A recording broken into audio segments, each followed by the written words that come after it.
All right, we're live, Jay. Hello, I am Joshua Harper. You can finally see me after that accident last week. I am joined by my esteemed co-host, Jerry Wright, One Hero. Hello, all.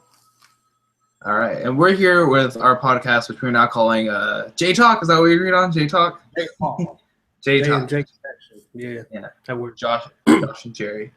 All right, so today we're here to talk about a little bit of an extension of inspiration. Is what happens when your inspiration is running low, when it's hard to go on. But first, I want to open up with a bit of an intro news section, since it's easier to do it that way. Some interesting things happened today on Tapastic. Jerry, would you like to give an intro to what Tapastic is? Oh, Tapastic is an actual online webcomic hosting site where it houses many of webcomics across the globe, if you will. It's kind of like a thing that's taking place of a bigger webcomic site called Blazers. So this is where pretty much anybody that's independent and that's creating their own webcomic, they take it to. It's kind of like Smack G's, but an alternate. So. And today they had a bit of an accident or a problem, some might say. They had about 300 series created, all of which linked back to some shady streaming site Tapastic tweeted out. So they said, please don't click on these, and they followed up these tweets with, we're actively working on creating better tools to help prevent onslaughts of spam series. But we wanted to take a moment to thank our amazing reader community for helping report these series. All 300 series are being deleted.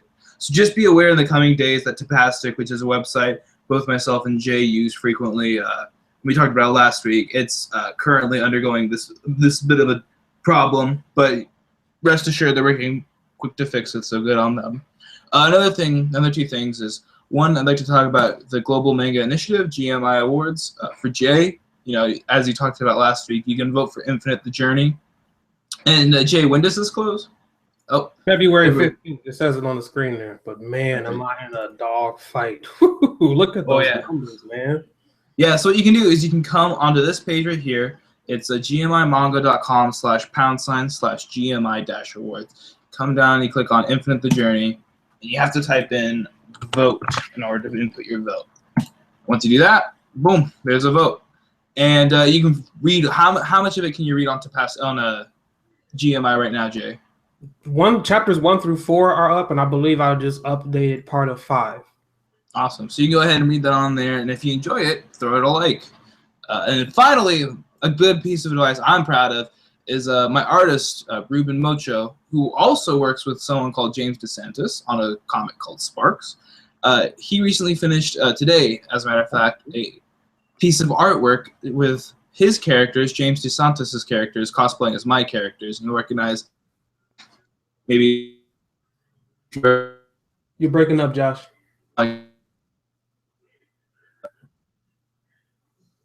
You're breaking up. So basically, it looks like those are this is over. Okay, there you go. You're back.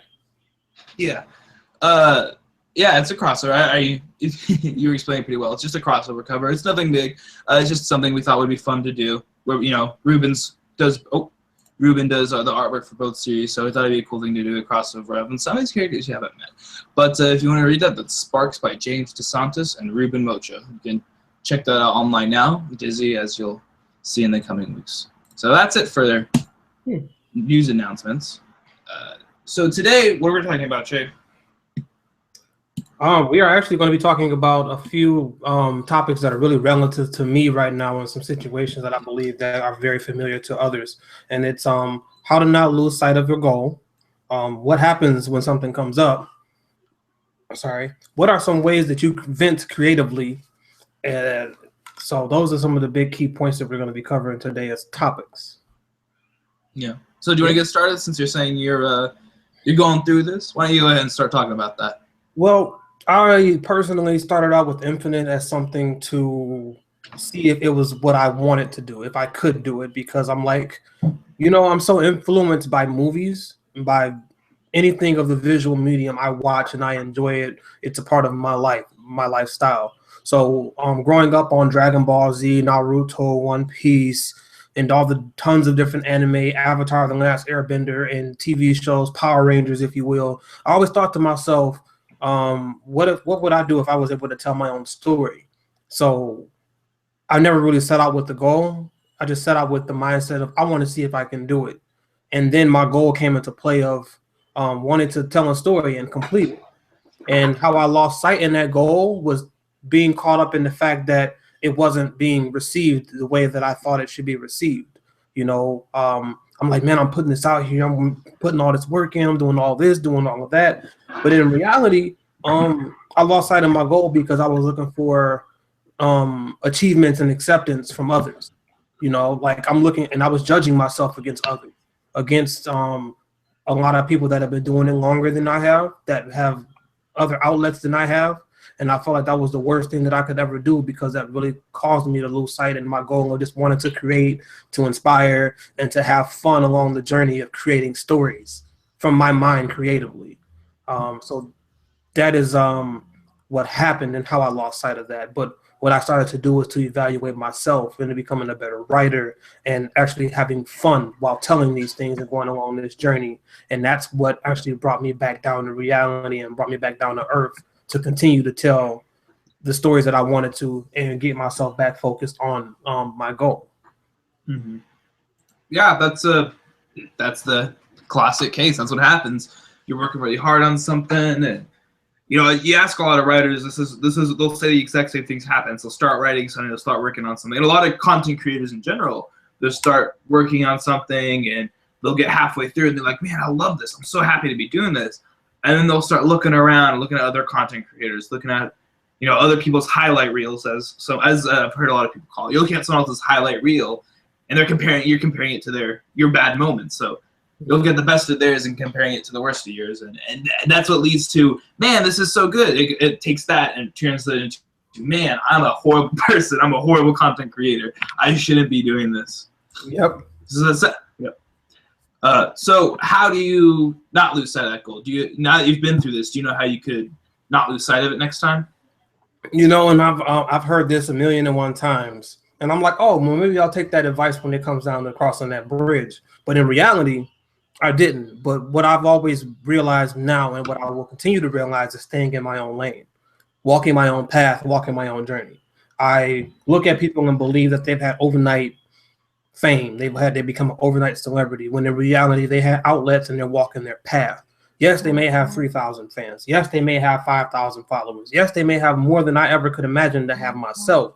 But that's their lane, that's their journey, that's their path. And I can't be mad at them for walking their path because I'm steady to walking mine and I'm beginning to walk mine. So I always have to remind myself that I am in my own lane and I'm walking my own path, my own journey. And the more I remember that and I stay true to that, the happier I become, and the more I always keep in clear sight of what my goal is, because that's what keeps me in line so that I don't stray from it. Yeah, I think it's important to remember you can always compare yourself to the person that's a step up. You and I can compare ourselves to smaller artists that go to conventions and they go and they have a small couple thousand people follow. Like, yeah, I wish I had that. They're probably looking at themselves going, man, I wish I had what this guy who has 10,000 followers going. And it keeps going. I mean, there are YouTubers out there that have millions of views monthly, and they probably look up to people like PewDiePie, who has almost 50 million subscribers. Like, man, if I could just get that. There's always going to be someone that has more than you. The grass is always. Or the artists that are looking at Art Germ like, oh my God, the following. Or Sakimi-chan, oh my God, the following. I want that too. Yeah. Yeah, exactly. Working their own path. That's just how it is. Yeah, it's important, I think, to remember that you're never going to have fun as a content creator if you're always, I wish I had what this person had. I wish I did what this person's doing. Because you don't want that. You want to be doing what you're doing. That's if you and we talked about this a little bit last week, but you're going to get burnt out if you don't create comics for yourself. If you don't create content for yourself, you'll get burnt out and you'll just fizzle. You'll at the end of the day, you'll be like, man, why am I doing this? That's exactly that's happened to me. As you said, it's just happened to you. It happens all the time. Yep. The trick is to coming out of it. So what do you do as a creator when you're in this slump, when you're stuck in this mode of operation where you just want to escape, you don't want to do this anymore? If it comes down to that thing of being stumped, I'll either find a movie or a series of movies to watch, a series of shows or a show to watch, as an outlet, or you know, I mean, I do play basketball. I used to play basketball, so I would shoot some hoops. But more or less, what my main thing has always been is resulting in video games. Like video games is my escape from reality, and it kind of brings me back into to who I am as a person. You know, because I could read comics, but then that makes me think about the slump that I'm in that I wish I was doing progress.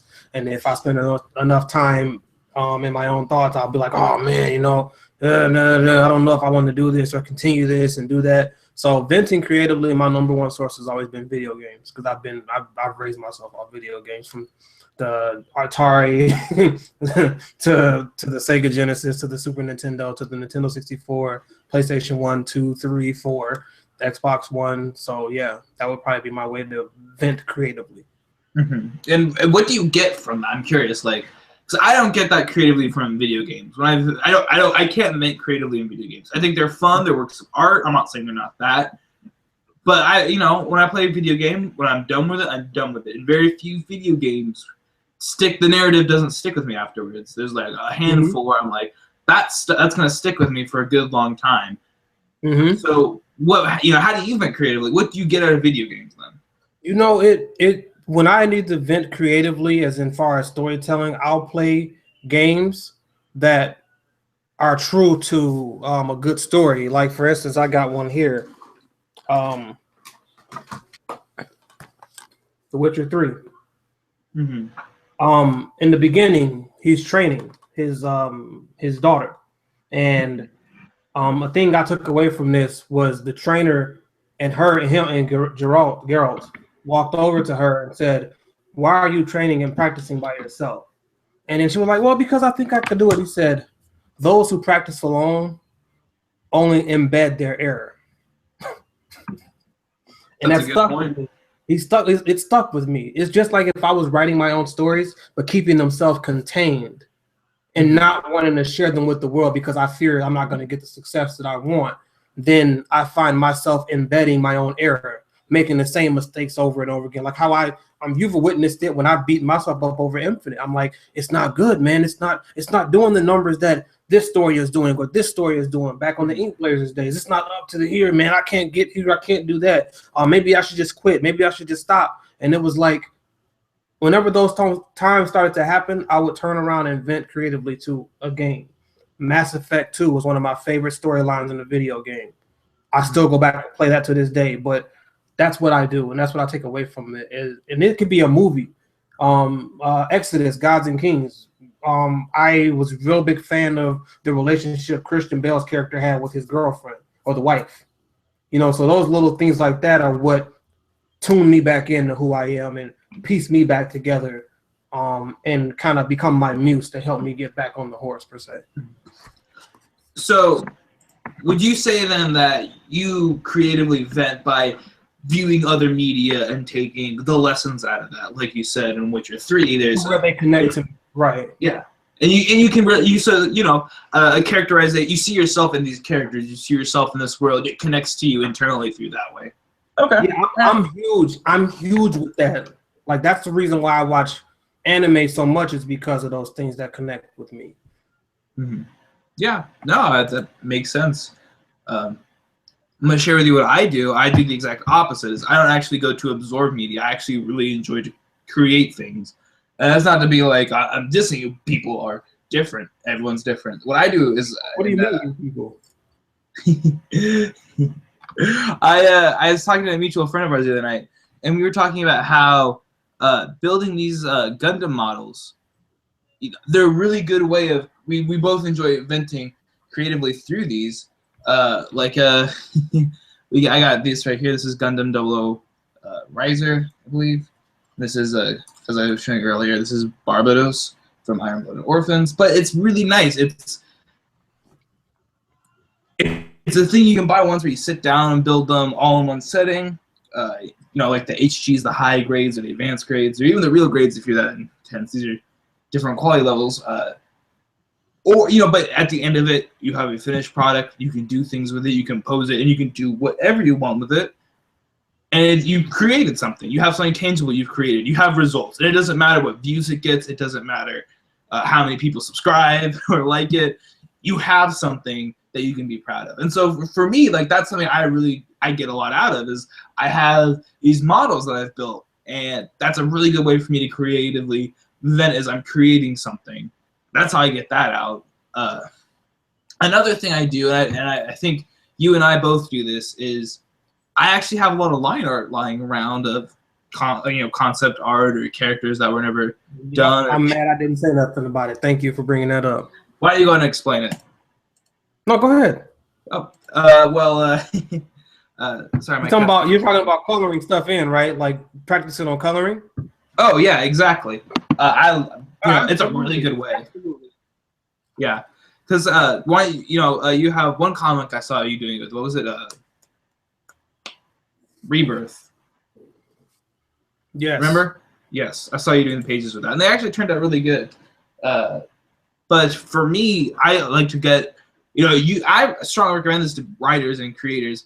If you can go out there and you can get some cheap line art done or some character sketches done, just mess around with it, color it. If you want some good concept art, message me on Twitter or DeviantArt. I'll link you to some people. But it is so fun to get to go ahead and create things like that. Like you get to go and color it, and it gives you this relationship to your work that you didn't have beforehand as a writer. Not to say you aren't connected to it, but you are connected to it in a different way now by coloring it, because you get to be a part of the process of bringing it to life other than just writing what the character does. It adds another tangible aspect to it. It's a physical thing you can see and happen in real time. And it doesn't matter that someone likes it or that someone doesn't like it. It matters that you did something. I get a lot. That's how I creatively vent, is I create things and I color things. I'm gonna throw it to you. How do you feel about coloring things? Do you get a similar feeling? The biggest thing that I did that for was because starting out as a writer, hiring an artist, and this is something that gets under my skin. There's two things. There's one, people don't actually want to pay artists the amount that they feel like they deserve, and then two, they don't understand the level of complexity that it goes into having to create concept work for someone else that doesn't have that vision.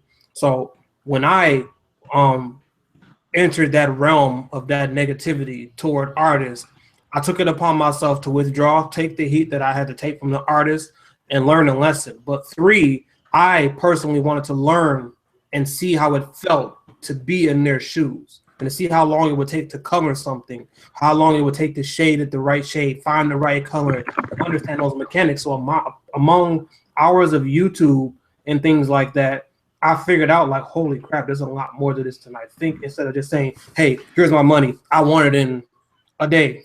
And they're like, dude, this takes me a week, or this takes me 3 days if you want it the way that you just showed it to me.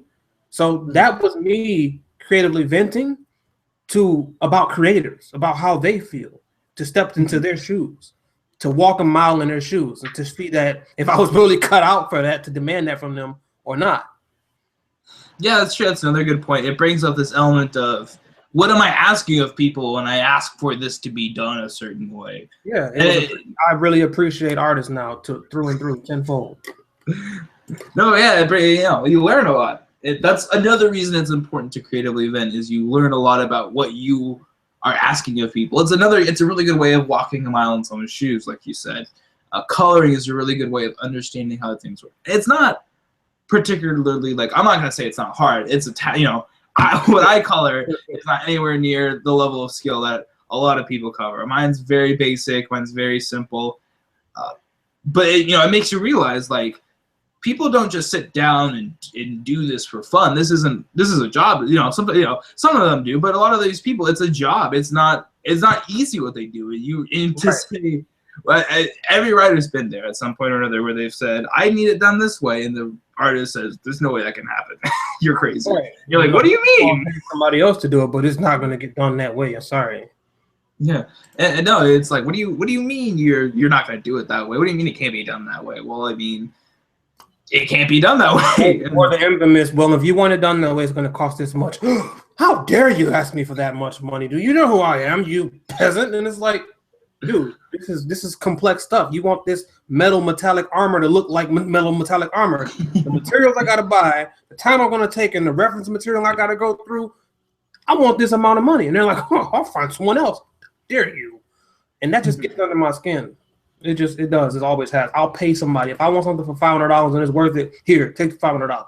Seriously. Mm-hmm. If I can't afford it, I'll go pay somebody $50 to do it. But I'm not going to complain about the quality. Mm-hmm. Yeah, you know, that's a lesson to learn for writers, especially because every writer's been there. Especially the first time you've talked to people, you're like, "Can I get this?" And they're like, "Sure." And I'm like, "Okay." And can I spend this much money on it? No, no. You gotta have to spend a lot more than that. I remember when I got in, I was looking for people that are spending, you know, that I mean, paid comic page as a creator, comic pages are not cheap. And I remember some of the numbers I was quoting. I was like, "Man, that's a little bit expensive." And they're like, "No, that's going price." I was, sorry. Yeah, and how it is. And at first I was like, "Man, that's a bit outrageous." And now I'm like, "Man, that's cheap."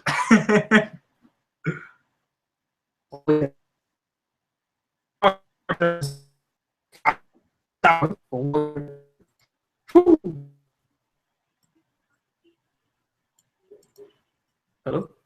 Hello. You good? Oh, you're breaking up. Yeah. Technical difficulties. Curse your Wi-Fi. All right, I'm back. Can you hear me? Mm-hmm. All right. So you're stuck in the slump and you're venting creatively, and it's, you know, and that's like one way to get out of it. Are there any other ways you can think of to get out of this creative slump? I get out the house if I have to. I'll get out the house. I'll do some walking. Walking is another way that I literally clear my head and it gets me focused. Something I really did over the summer when I took a hiatus from Infinite. I needed to get clear because like I said, I got down on myself. I didn't know if I wanted to continue it or not, or if I would finish it. I don't mind me going off record here, but again, the reason why it was like hard for me with that is because realizing how I wrote the story and how I needed to be told, realizing that I would be able to tell the story through and through to the end if I was the one drawing it, and not realizing that I have to count on the others to draw this story for me if it took 10 chapters to 50. And to realize that it's around the realm of 30, 40 chapters to finish the story incomplete scares me because I don't know if I'm going to finish it, along with feeling like I need the success of the story of others to continue it because I'm independently paying for it myself. So to vent creatively that way, when I had to deal with that, I walked and I got outside and did more. I would go shoot around and do more active things that got me going and got away from my head to clear so I could come back to focus. So that wasn't clouded. Yeah, that's interesting. Yeah, it's one of those things. I actually get out as well, but I don't go and play basketball. I actually go to my comic book store and play board games with people. I got X-Wing, I got Matrilla House on the Hill. Those are a few of the ones I like to take, and I'll go to my comic book store. I'll sit there. I have a couple deck games as well. I'll bring with me. I'll sit, open board game night, and I'll sit there. I'll wait for people to walk up and be like, "Want to play some games?" You want to play some board games? And sometimes they sit down, sometimes they don't. But another good way, I think, for me that I vent creatively and I get out of this slump is music. Music is like so important to me getting out of the slump. Music will alter my mood completely over the course of a few days. Man, no matter what's going on, you ain't lying. No, it's like, and I mentioned this last week, a band, Streetlight Manifesto, one of my favorite bands. And I'll sit there under their album. You're breaking up, Josh. So, can you hear me better? Mm-hmm. Yeah, I'll start with the first one, listen all the way through the last one. By the end, I'm a completely different person. I have changed completely. Yeah. But no, so looking back on your slump, is there anything you wish you had done differently? I wish I had not worried about long term and just focused on the short term, that I was able to finish and complete certain things. To lose sight of the fact that I was 3 chapters away from finishing Infinite's Volume 1 was a little crazy to think about now, because now I'm back in the swing of things and I'm back like I'm better than ever, ready to finish this. So I got a whole new energy, whole new life within me. I leveled up. So it's really crazy to know that I lost sight of that.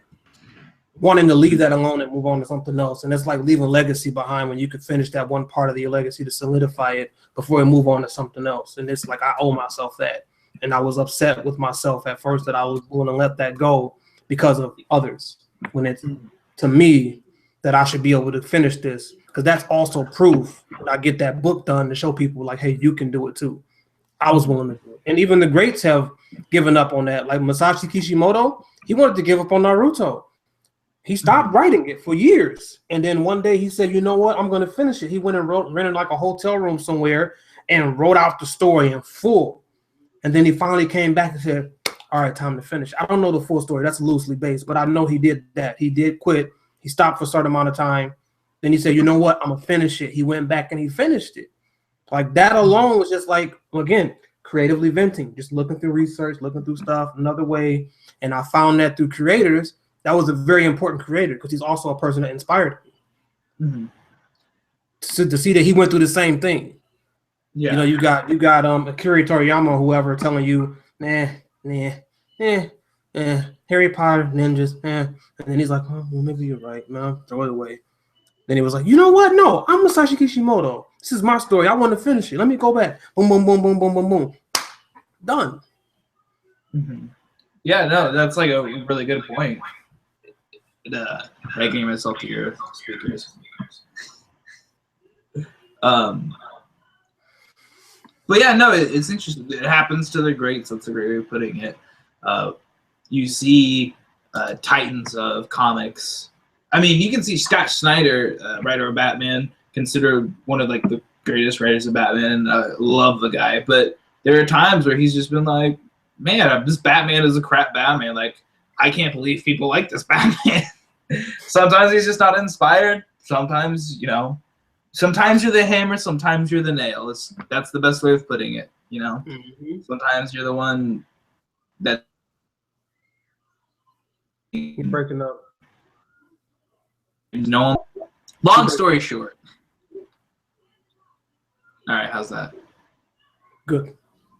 It's just one of those. It's just one of those things where it's so easy to lose sight and so easy to fall behind. And it's good to sometimes see the great people stumble. Right. As bad as that sounds, but it's inspirational. Probably one of the best quotes for comic makers is from Batman the movie, The Batman Begins.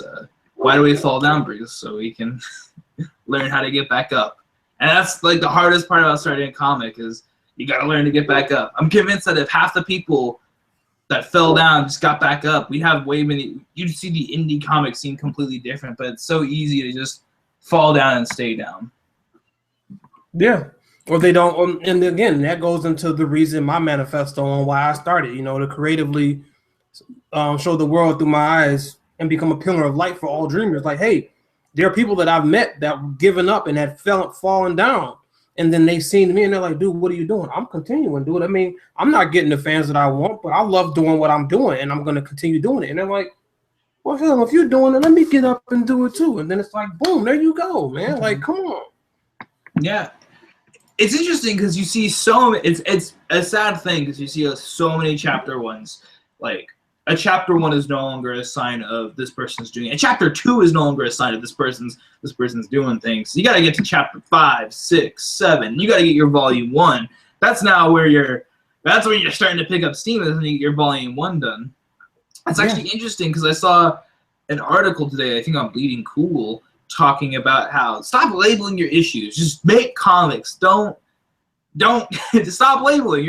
As indie comic creators, you're just limiting yourself to these set pages, these set numbers. Don't put boundaries around yourself. Don't put these imaginary boundaries where you have to fit your story.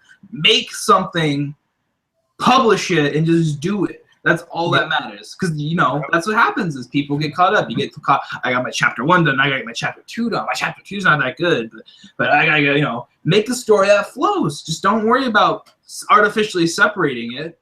Make a story that flows. That's what I'm doing with Disney. That's what I've always done is I've said, I'm gonna make stories and I'm gonna publish them. I'm not gonna put them under the pretense of these chapters. That's how you get lost. That's how you fall down. In my mind, that's how I fall down is because I get caught making artificial boundaries. I'm like, all right, well, I gotta split this up here, I gotta split this up there, and you see that. Or the volume has to be this certain amount of chapters, and then it's like No, it doesn't. It's however the story flows till it finishes the volume, man. Like, be done with it. Yeah, no, it's like this is not a story. You know, some stories are not all stories are made equally, and it's one of those things that really stands out to me. Is you see a lot of people like, I did my chapter 1, I'm so happy, but what am I gonna do for chapter 2 now? I gotta split up chapter 1 to do. I've seen that happen a lot. As you see the chapter 1 get split up, and you know it gets cannibalized to make future chapters to set up all these plot points, and it's sad because you get lost. Yeah. Oh man. Mm-hmm. No, it's just you know that's how I feel. You know, don't limit yourself. I think the best way you can avoid falling into a slump. Why put boundaries when you don't need them? You know, that's my thinking. Why put all these artificial constraints? You know. So, all right. Well, you have anything you want to say in closing? I think that's about wrap us up for the night. No, man, no, we pretty much covered a pretty good lump sum. The only other thing I would have to talk about is no, that's more of like a personal rant than the actual conversation piece. Well, it's like the phantom followers, like just happen to come to terms with reality of certain things, like how the fact that as many followers as you believe you really have, there are a certain few, and it's only a really amount of number of people that really are following you, like with Infinite and the numbers that it has of followers with, like the voting thing going on. It was a reality call to me that, take what you can get and be appreciative. So that was another thing. That was another wake up call for me. Because it's like, oh, you got this many followers, this many views, you should be okay. Mm-hmm. Yeah, it doesn't mean anything. You can have 1,000 followers, but if only 10 of those people like you, I mean, why do you have 10,000? Why do you have 1,000 followers? I'd rather have the 10 than the 1,000. I'd rather have the 10 than the 1,000. Yes, I'd rather have 5. I'd rather have 1. So. Yeah. No, it's like the oldest saying that I'm really appreciative of the people that do follow and support me, because this all came from an idea that I didn't know what was going to happen, to having 20 people out of the 10 billion in the world that are like, the billions in the world that are like, dude, I like it. Thumbs up. Keep going. Hey, that means more to me than anything. Yeah, no, I completely agree. I first subscriber I got on Disney, I was like, oh my gosh, someone likes me.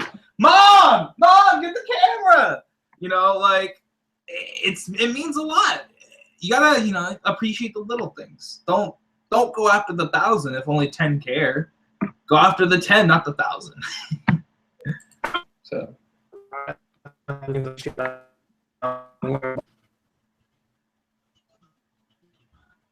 But yeah, definitely, I'm grateful for that. You're breaking up, so that's why I was talking. Oh, no problem. I'm back. I think my internet is getting ready to end the podcast. No, but just to recap what I said, don't care about the 1,000 if you only got 10 that want to talk to you. Don't care about the 1,000 if only 10 really care. Care about the 10. So, all right. Before I go away, I want to ask you: you read anything good recently? What have you been reading? It's only been a few days, so don't expect anything new. But wait a minute. Wait. I'm going to cheat and look it up because I know I have. As in to what, I don't know. I don't know the name off the top of my head, but I do have it in my reading list. That's Infinite. That's not what I'm looking for. Well, while you're looking for that, I'm going to go ahead and show them what I've been reading. It just came out today, in fact, and I haven't actually opened it up yet, but Tokyo ESP, Volume 3. One of my favorite comics, manga. You can actually look at reading it. I haven't read it in a long time. It's only recently started getting its American release. And it's been out for a good long time. So I'm finally reading through it. I see some of the inspiration for Disney. I'm like, oh man, I can kind of see some inspirations in this. And so sometimes it's like, oh, I gotta change that. That's not right of me to do that. So, it's good though. I really enjoy it. It's a really good read. Strongly recommend it to people. For my favorite comics of all time. All right, you find it? What's that called? Tokyo ESP? Yes, Tokyo ESP. It's basically like Tokyo. There's a bunch of flying fish. Everyone gets superpowers. Not everyone, but and this girl basically starts kicking people. Starts No, kicking people. That sounds that's awesome. her signature move. She starts kicking people. No, it's really good, really well written. Hajime Sagawa, the author and artist, is one of my favorite. Data Gare, which I will be talking about in the coming weeks because I have a thing I do every year with it. But she wrote, she wrote that. What is it? I don't remember.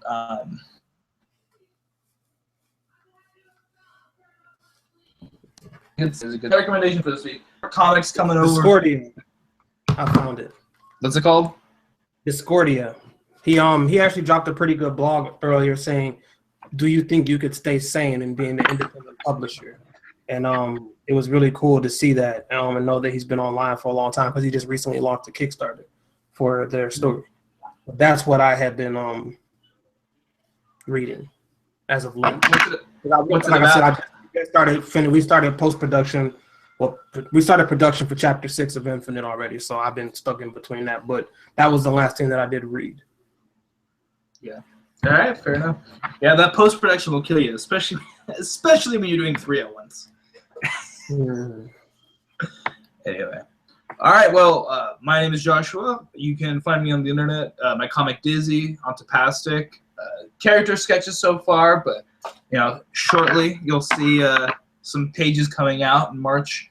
That's and I'll talk about that more at a later date. It's my next idea for the podcast. I'll tell you about this afterwards, Jay. But you can find me on Dizzy and on Twitter. Jay, where can they find you? We can find you on Dizzy. You can find me on Tapastic. You can find me on Tapastic. Again, thank you all for coming. Thank you all for your support. We appreciate it. Jerry, One Hero.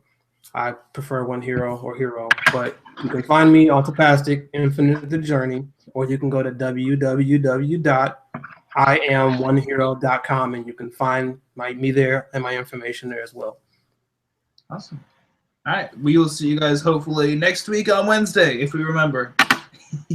Peace.